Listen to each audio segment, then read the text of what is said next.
사연을 소개하겠습니다. 그 일은 집에 있던 건조기가 고장나면서 시작이 되었습니다. 건조기에 있던 옷을 꺼내던 남편이 조용히 말을 했어요.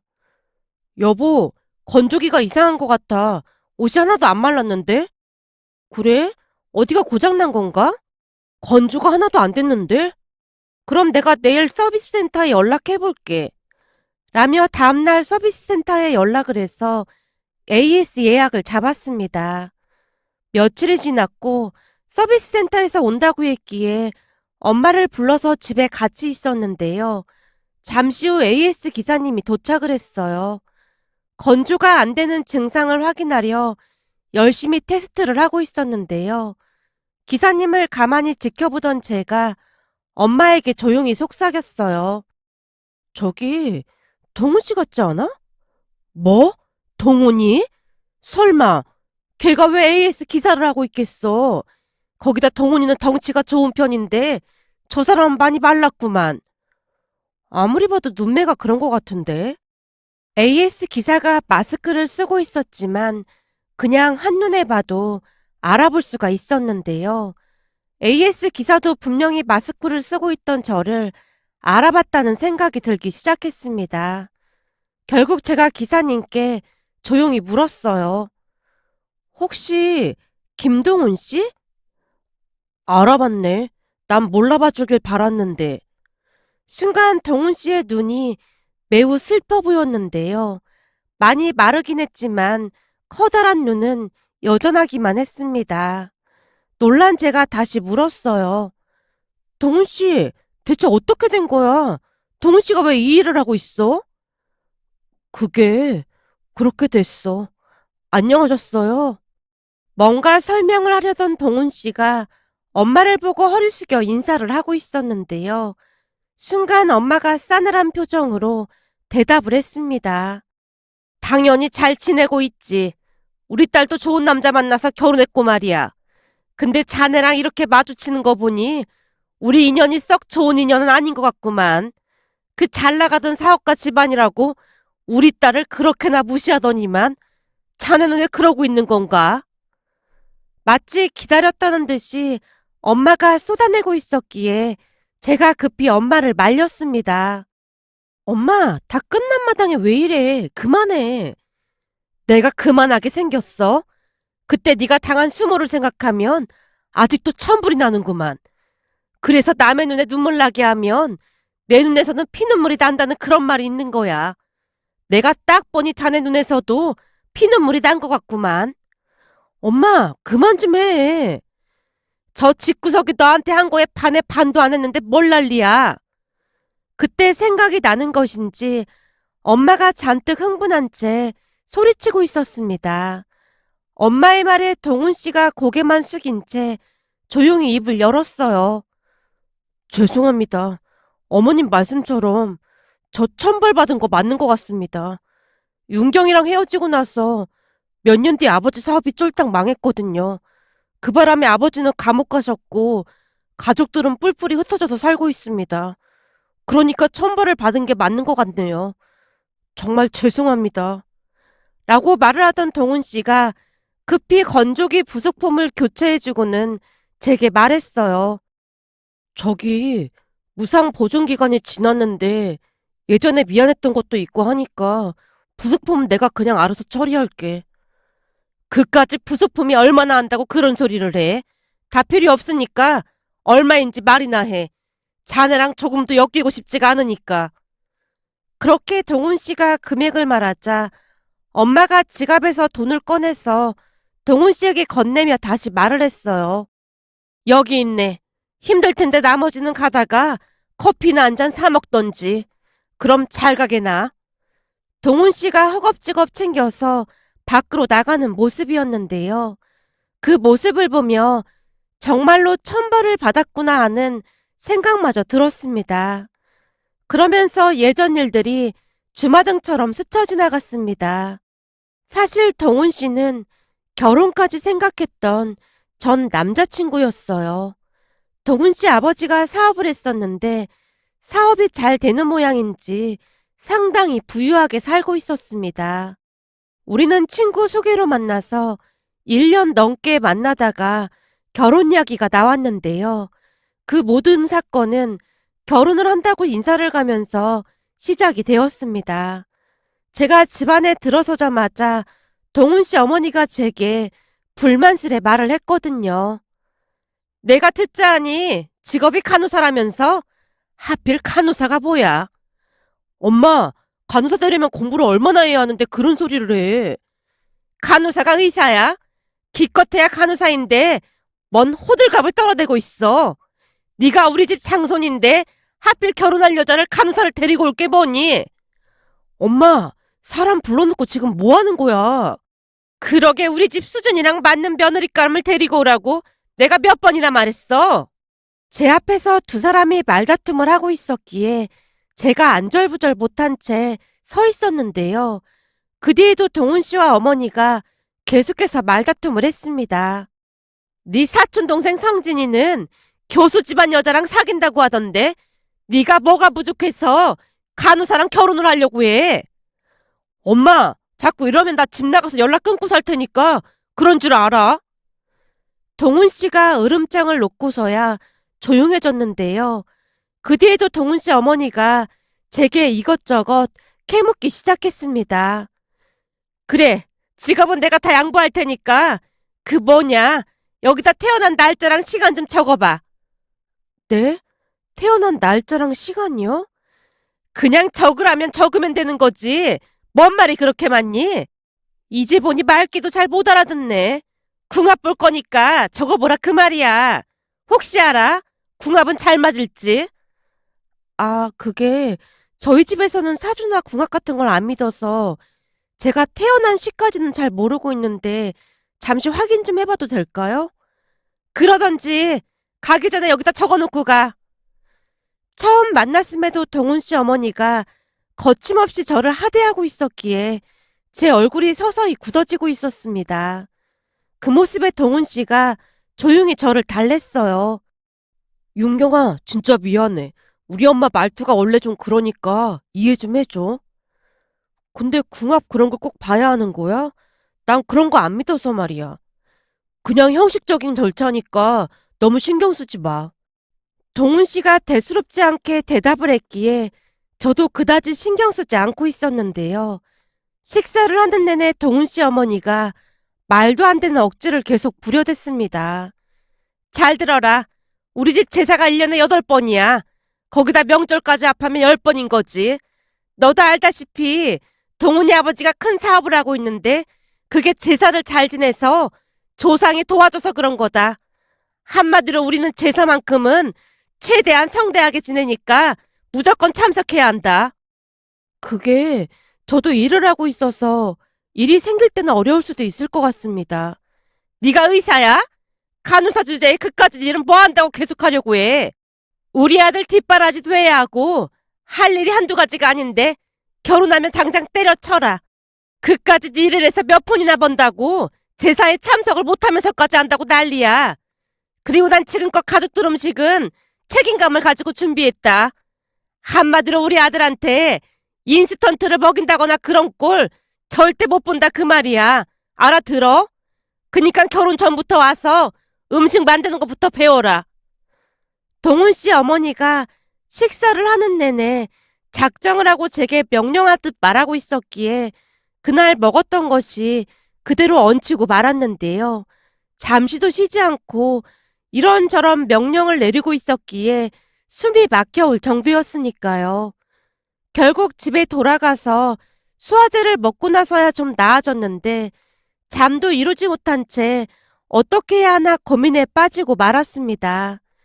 부모님께 말을 하자니 당장 헤어지라고 할 것 같아서 내내 고민만 하고 있었어요. 그렇게 며칠이나 지났을까요? 동훈 씨가 제게 미안한 듯 말을 꺼냈습니다. 자기야, 그날은 우리 엄마 때문에 많이 힘들었지. 사실 나 지금 마음이 왔다 갔다 하고 있어. 그게 무슨 말이야? 마음이 왔다 갔다 하다니. 말 그대로야. 이 결혼 엄청 망설여지고 있거든. 그때도 내가 말했지만 우리 엄마 말투가 그래서 그런 거지 시간이 지나면 괜찮아질 거야. 그니까 그런 무서운 말 하지 말고 내 말 잘 들어봐. 사실은 우리 엄마가 자기를 다시 초대하고 싶다고 하더라고. 또 왜? 아직도 명령하실 게 남아있으시대? 그런 게 아니라 그날 자기한테 미안하기도 했고 그래서 이번에는 잘 지내보자 그런 의미로 부르는 것 같더라고. 동훈 씨가 밝은 얼굴로 말을 하고 있었지만 아무리 생각해봐도 이해가 되지 않았기에 제가 미심쩍은 표정으로 물었어요. 동훈 씨 어머님이 진짜로 그렇게 말했단 말이야? 그렇다니까. 분명 자기랑 잘 지내보고 싶다고 했다니까. 그니까 이번 주 토요일 날 꼭 우리 집에 같이 가자. 아무래도 엄마가 자기를 가족으로 받아들이기로 한 것 같아. 라는 동훈 씨의 말에 의아한 생각이 들긴 했지만 워낙 부탁을 했기에 약간은 마음을 놓고 있었습니다. 하지만 저는 그날 그 집구석에서 기가 막힌 일을 겪은 채 쫓기듯 주랭랑을 쳐야만 했답니다. 우선 그 집구석에 다시 들어갔을 때 동훈 씨 어머니가 인자한 미소로 반겨주긴 했어요. 어서 와요. 내가 그날은 사람을 못 알아보고 큰 실수를 했지 뭐예요. 네? 그게 무슨 말씀이세요? 말 그대로예요. 기왕 인연인데 내가 못 알아봐서 미안해요. 그나저나 한참 있다 갈 거니까 옷이 불편할 때는 이걸로 갈아입어요. 아닙니다. 괜찮습니다. 아니야. 오늘 내내 분주할 거라서 이런 옷 입고 있으면 안 돼. 라며 동훈 씨 어머니가 제게 옷을 건넸습니다. 뭔가가 조금 이상하긴 했지만 기분 나쁘게 말을 한 것도 아니었고 저번과는 다르게 너무나 친절해진 모습에 어리둥절해질 수밖에 없었는데요. 그 모든 일은 너무나도 순식간에 일어나고 말았습니다. 암튼 저는 동훈 씨 어머니가 준 이상한 옷으로 갈아입게 되었는데요. 이리저리 둘러봐도 옷 생김새가 조금 이상해 보였어요. 옷이 위아래로 온통 붉은 빛을 띠고 있었거든요. 그런데 잠시 후 초인종 울리는 소리가 들리더니 누군가 집 안으로 들어왔는데요. 집 안으로 들어오자마자 저를 위아래로 훑어보는 듯 하더니만 곧 입가에 미소를 지은 채 동훈 씨 어머니에게 말을 건넸어요. 그럼 나도 준비하고 나올 테니 채비해놔요. 그럼요. 전에 말한 과일이랑 이것저것들 싱싱한 걸로 다 준비해뒀어요. 그렇게 두 사람이 의미심장한 눈빛을 주고받고 있었고 제가 동훈 씨에게 조용히 물었습니다. 오늘 다른 손님도 오기로 한 거야? 그게 사실은 자기한테 먼저 말을 할까 했었는데 자기가 평소 이런 거 워낙 질색팔색을 해서 거부감이 들까봐 미리 말을 못했어. 무슨 말인데 그래? 오늘 집안에 무슨 행사 있는 거야? 그럼 나는 왜 오라고 한 거야? 제가 놀란 표정으로 동훈 씨를 바라보고 있었는데요. 순간 동훈 씨가 제 손을 덥석 잡으며 힘겹게 말을 꺼냈어요. 자기야, 나 믿지? 우리 엄마가 이것만 잘 해내면 앞으로 자기한테 정말 잘한다고 약속했거든? 그니까 그냥 눈 딱 감고 한 번만 참아줘. 대체 무슨 말을 하는 거야? 참아달라니. 그게 사실은 저 사람 말이야. 용한 무당이래. 뭐? 무당? 갑자기 무당은 왜 불러? 그게 자기한테 나쁜 기운이 조금 있다는데 그것만 없애면 자기가 우리 집에 귀인이나 다름없다고 하더라고. 뭐? 나쁜 기운? 그럼 지금 자기 집에서 굿이라도 하겠다는 거야? 그때 당시에는 너무나 놀라서 손발이 덜덜 떨릴 정도였는데요. 살면서 무당을 처음 봤었거든요. 제가 너무나 놀라있자 동훈 씨가 다시 저를 설득했습니다. 저 보살님 말이 반드시 우리 집에서 액땜을 해야 한다고 했대. 나도 이렇게까지 하고 싶지 않은데 엄마가 어찌나 부탁을 하던지 모른 척 할 수가 없었어. 근데 딱 몇 시간만 참아주면 엄마가 자기를 귀인처럼 모시겠대. 그니까 이것만 자기가 양보해주라. 그럼 부모님이 집도 하나 마련해주고 해달라는 건 다 해주겠대. 동훈 씨가 계속해서 저를 설득하고 있던 차에 무당이란 사람과 동훈 씨 어머니가 방에서 나왔는데요. 굿을 도와주러 온 여성 3명이 열심히 상차림을 하고 있었기에 거실이 시끌벅적했습니다.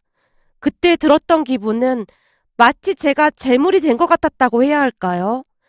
그러면서 그 무당이 향을 피웠는데 냄새가 유난히도 독하게 느껴지면서 머리가 어질어질해졌습니다. 아무리 생각해봐도 그곳을 나와야 할 것만 같았기에 제가 옷을 챙겨 들었는데요. 동훈 씨가 놀라서 저를 말렸습니다. 자기야, 어디 가는 거야? 왜 그래? 동훈 씨야말로 지금 미친 거 아니야? 지금 뭐 하자는 거야? 나 동훈 씨랑 결혼 안 하면 그만이야. 대체 내가 왜 이렇게까지 해야 하는 거야? 자기 말대로 그냥 미신이야. 그니까 잠깐만 있으면 된다니까. 그럼 우리 결혼 허락해준다잖아. 내가 왜 이렇게까지 하면서 자기랑 결혼을 해야 해? 난 그러고 싶지 않으니까 이만 갈게. 라며 제가 그곳을 나오려고 했는데요. 그 순간 무당이란 사람이 제게 굵은 소금을 마구마구 뿌려대고 있었습니다. 악기야 물러거라. 악기야 물러거라. 당장 무릎 꿇어. 무당이 소리를 지르며 저를 억지로 꿇어앉히려고 했습니다. 그 모습에 제가 더욱 경기를 할 수밖에 없었고 대충 가방만 손에 움켜쥐고는 후다닥 그곳을 박차고 뛰쳐나와 버렸어요. 그렇게 동훈 씨가 뒤에서 저를 따라 나왔지만 제가 있는 힘껏 뺨을 올려붙인 채 소리쳤습니다. 나한테 두 번 다시 연락하지 마. 연락하기만 해봐. 그때는 니들 전부 경찰에 신고해버릴 테니까. 자기야, 이거 그냥 형식적인 거야. 예민하게 받아들일 필요 없다니까. 그 형식적인 거 너나 해. 완전 미친 집구석 아니야. 어디 사람한테 소금을 뿌려대고 있어? 너한테 5만 정 다 떨어졌으니까 다시는 연락하지 마. 제가 주차장에 있던 차에 올라타고는 그곳을 빠져나왔는데요. 집까지 가는 동안 손발이 떨리고 심장이 마구마구 뛰고 있었습니다. 잠시 후 집 앞에 도착을 했는데 다리에 힘이 풀려서 엄마에게 전화를 했고 엄마가 한달음에 달려왔습니다. 너 얼굴이 왜 이래? 무슨 일 있었던 거야? 엄마, 나 그 인간이랑 결혼 안 할 거야. 진짜 미친 집구석이야. 라며 그동안 있었던 일을 엄마한테 다 말을 했고 그 순간 엄마의 얼굴이 차갑게 변해갔는데요. 엄마가 차가운 목소리로 물었습니다. 그놈의 집구석 주소 적어봐. 주소는 왜? 왜긴 왜야. 내 딸한테 소금까지 뿌려댔는데 그걸 그냥 보고만 있어? 그래서 뭘 어쩌려고. 네 이모랑 이모부랑 같이 다녀와야겠어. 뭐? 이모부까지? 괜히 갔다가 이모부가 일이라도 내면 어쩌려고 그래. 어쩌긴 뭘 어째. 저런 것들은 그냥 두면 절대 안 되는 거야. 내가 가서 아주 요절을 내버릴 참이야. 정말 화가 많이 났던 모양인지 엄마가 험한 말들을 쏟아냈습니다.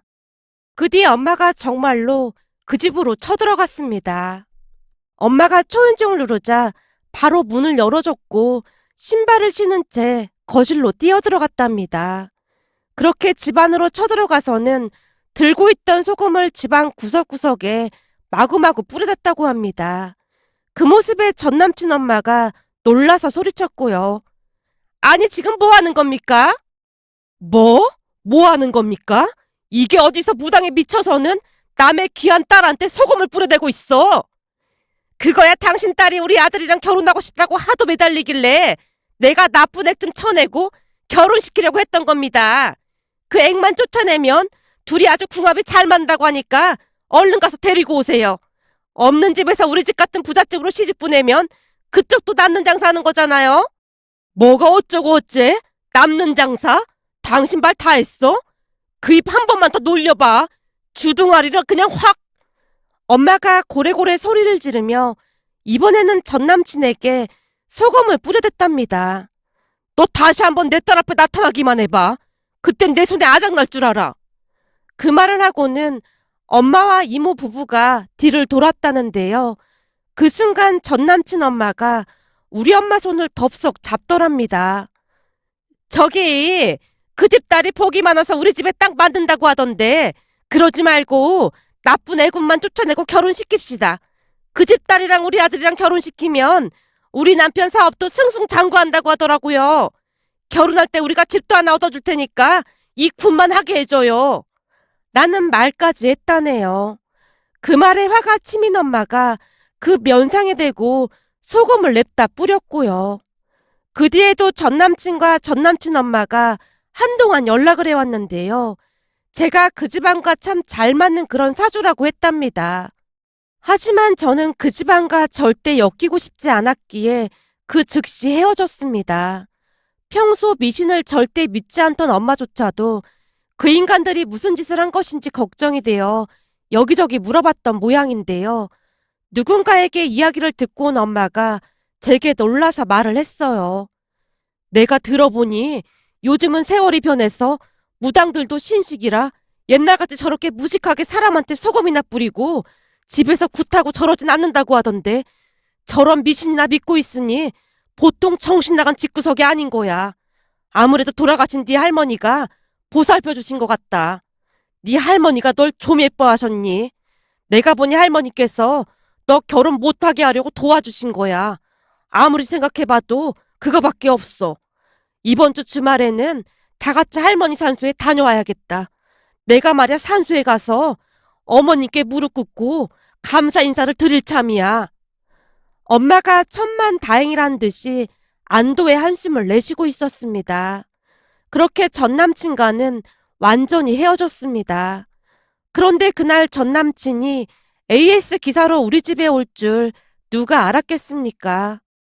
전 남친이 돌아가고 난 뒤 궁금한 마음이 들어 소개해준 사람에게 전 남친 근황을 물어봤더니 기가 막힌 이야기를 해줬어요. 저와 헤어지고 난 뒤 다른 여자와 결혼까지 했지만 전 남친 아버지가 법인회사 돈을 마치 자기 개인 돈인 것 마냥 마구마구 쓰고 다닌 것은 아무것도 아니었고 세금 탈루까지 하던 것이 제대로 걸려서 결국 경찰 조사를 받다가 구속되었다고 합니다. 그동안 부모 빽만 믿고 편하게 살던 전 남친은 아버지 사업이 망한 뒤 이혼까지 당하고는 먹고 살 길이 막막해지자 어찌어찌 AS 기사 관련 일을 배워서 일을 하고 있다고 했고요. 그 말을 듣는데 어찌나 기가 막히던지 혀까지 내두르고 말았답니다. 엄마 말처럼 남의 눈에 눈물 나게 하고 결국 당신들 눈에는 피눈물이 난 게 아닌가 싶어서 씁쓸한 마음을 감출 수가 없었답니다. 오늘의 사연은 여기까지였습니다. 즐겁게 보셨다면 구독, 좋아요 부탁드립니다. 고맙습니다.